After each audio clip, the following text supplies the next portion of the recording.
Good day, wizards. Welcome back to your lesson for trigonometry.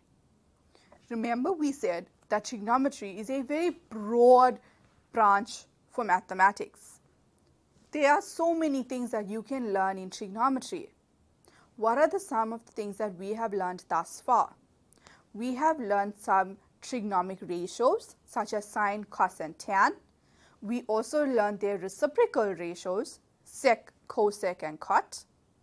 We also learnt about double angles. We learnt about compound angles, and we also learnt about some special angles. Which are those special angles?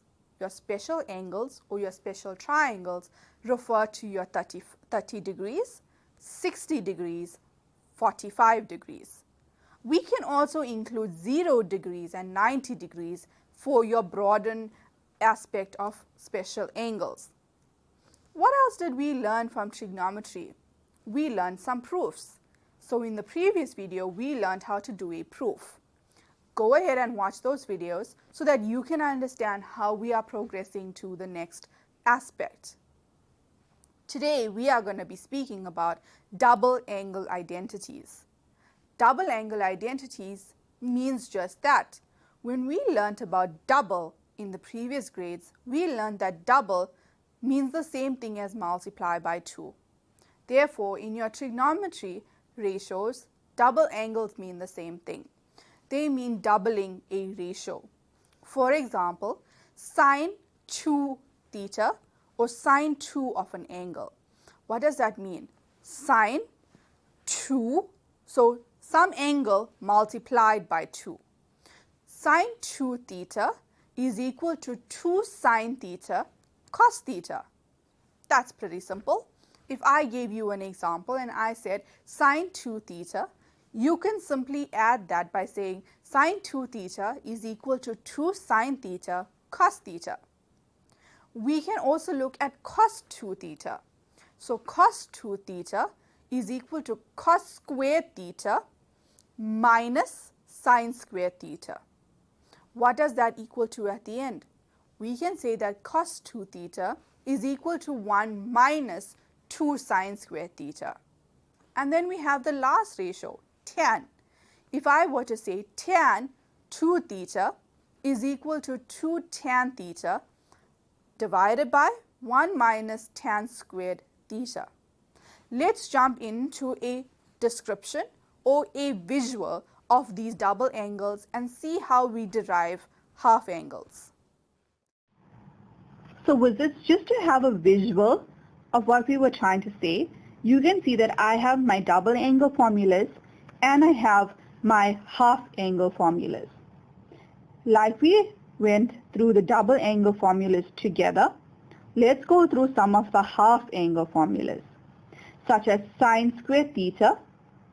Sine squared theta is equal to 1 minus cos 2 theta all divided by 2. Sine of theta divided by 2 is equal to plus or minus the square root of 1 minus cos theta divided by 2. Now wizards, this can get pretty complicated when we work with 2's and square roots. So pay careful attention and remember to try to learn them off by heart as much as you can.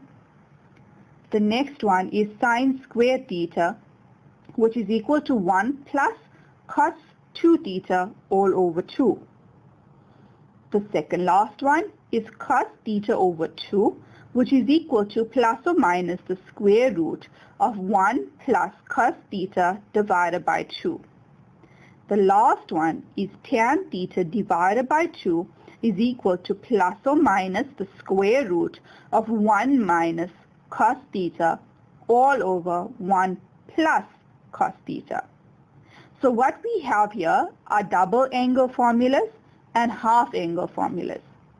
Now you would need to derive some of them, as I said earlier, and you would have to do examples that involve these formulas. Let's take a look at the example.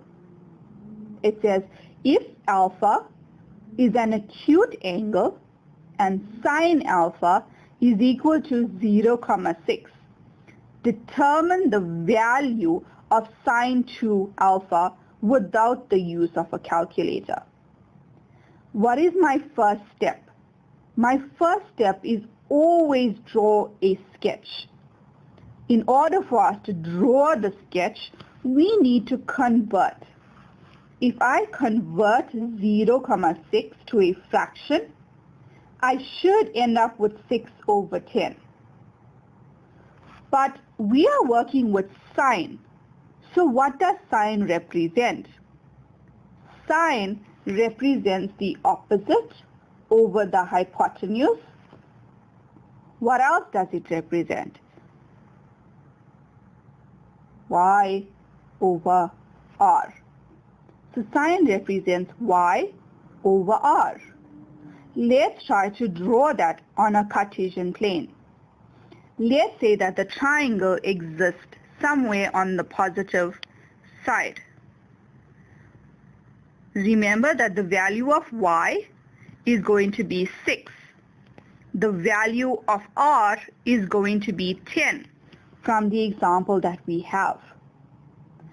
So, what can we say then can be our next step? We've drawn our triangle. We know that this is 6 and this is 10. What do we need to calculate? We need to use theorem of Pythagoras that states x squared plus y squared is equal to r squared. So x squared is equal to 10 squared minus 6 squared.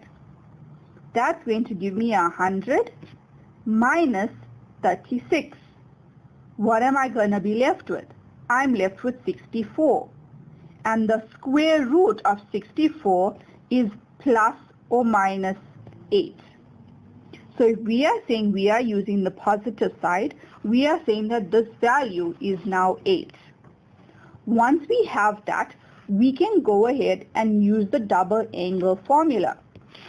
Let's use the double angle formula to determine the value of sine 2a. The value of sine of 2 alpha is equal to 2 sine alpha cos alpha. If you remember, we learned that using our double angle identity. So let's say alpha exists at the base here. Remember we said according to sine of alpha we got 6 over 10. So according to cos alpha, what would we have? Cos alpha adjacent, which is 8, over hypotenuse, which is 10.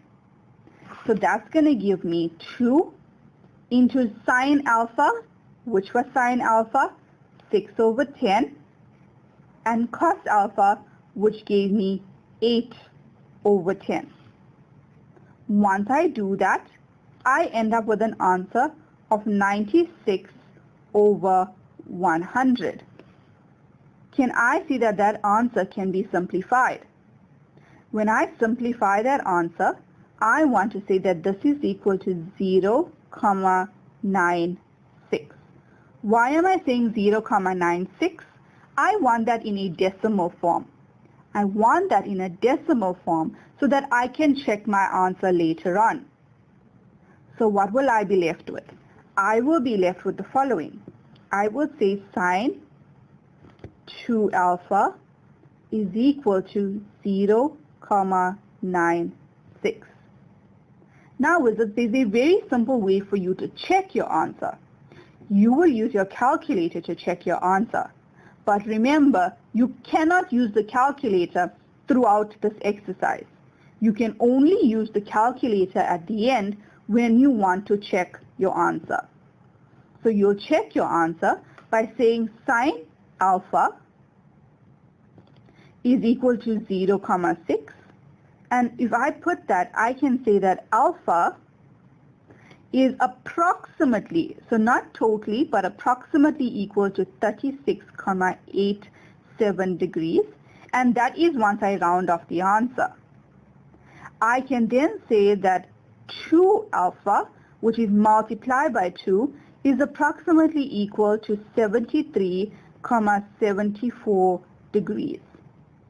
So if I put that into the calculator, I can say sine of 73,74 degrees is approximately 0,96.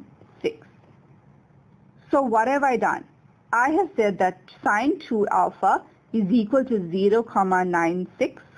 When I work backwards using my calculator only to check my answer, I arrive back at 0,96. So that's just a method of helping you identify whether your answer is correct or not. Now the things that you need to understand from this example is that we use theorem of Pythagoras when working with 90-degree angles or when we are working with a Cartesian plane. We need to learn the definition SOHCAHTOA off by heart. SOHCAHTOA. And we need to apply that by saying SOHCAHTOA in terms of x, y, and r gives me SYR, CXR, and TYX. So those are all the values, SYR, CXR, and TYX. That's in terms of your x-axis, your y-axis, and your r-axis. That will help you when you work with triangles that are not necessarily opposite or adjacent and that are on a Cartesian plane. So wizards, you need to understand how to use both and how both go together. We also know that you cannot use a calculator for this example. You can only use the calculator when your answer needs to be checked. So wizards, remember that this is an example using sine. There are many more examples using cos and tan. So wizards, we've learnt a lot. We've learnt about double angle identities, but we've also learnt about half angle identities. So that's a lot to learn. But what else did we learn from our screencasting? We learned how to apply that using a Cartesian plane. When we learned how to use the Cartesian plane, we used what we learned about from trig and all our identities. So wizards, I hope that you would go ahead onto the iWhiz website. You can find the iWhiz website as follows. Log on to the website and do as many examples as you can. Those worksheets help you progress in the knowledge that you need from one example to the next. Remember that practice makes perfect, and for you to be really good at trigonometry, you need to do as many examples as possible. We need to learn to live with the COVID virus, the new normal, at least for the next few months. And we have just what you need to make sure you never miss a single school lesson. And it's absolutely free, mahala! High quality, powerful, animated lessons for all your subjects. So don't spend a cent until you have tried iWhiz. It's everything you need. All video lessons, textbooks, workbooks, exam prep. We want you to ace 2021.